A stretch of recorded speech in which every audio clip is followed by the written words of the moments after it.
ఢిల్లీలో జరిగినటువంటి హోలీ సెలబ్రేషన్లు విషాదాంతంగా మారాయి. ఓ హిందూ యువకుడిని అనవసరంగా కొట్టి చంపేశారు.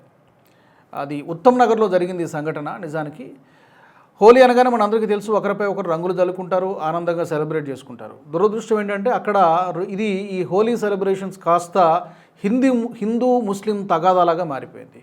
పక్కనే ఉన్నటువంటి నైబర్సు ఒక అపార్ట్మెంట్ పైన రంగులు జల్లుకుంటున్నారు. ఈ రంగు నీళ్ళు కాస్త వెళ్ళి పక్కన ఉన్నటువంటి కుటుంబంలో ఉన్నటువంటి ఒక మహిళపై పడ్డాయి.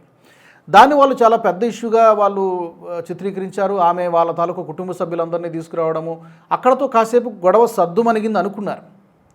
సారీ చెప్పేది, సరే పొరపాటున జరిగిందని చెప్పి ఈ కుటుంబం సారీ చెప్పింది, హిందూ కుటుంబం సారీ చెప్పింది.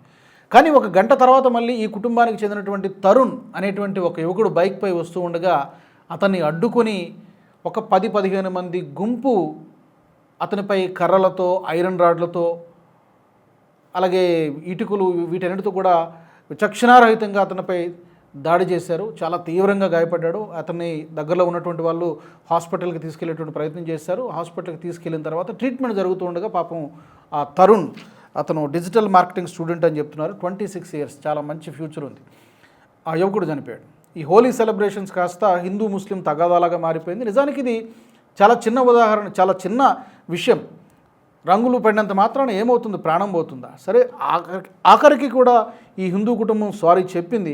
అయినప్పటికీ కూడా వాళ్ళు ఊరుకోకుండా అతనిపై కావాలనే, బహుశా పాత కక్షలు ఏమైనా ఉన్నాయా, లేకపోతే ఇతను కావాలనే టార్గెట్ చేసి చంపేశారా అనేటువంటి ప్రస్తుతానికైతే పోలీసుల విచారణ జరుగుతోంది. దీని వెనక ఇంకేమైనా పాత గొడవలు ఏమైనా ఉన్నాయా అన్న దిశగా పోలీసులు విచారణ చేస్తూ ఉన్నారు. బట్ ఏదైనా కూడా ఇలాంటి సంఘటనలు పండగ రోజు జరగడం నిజంగా విషాదకరం.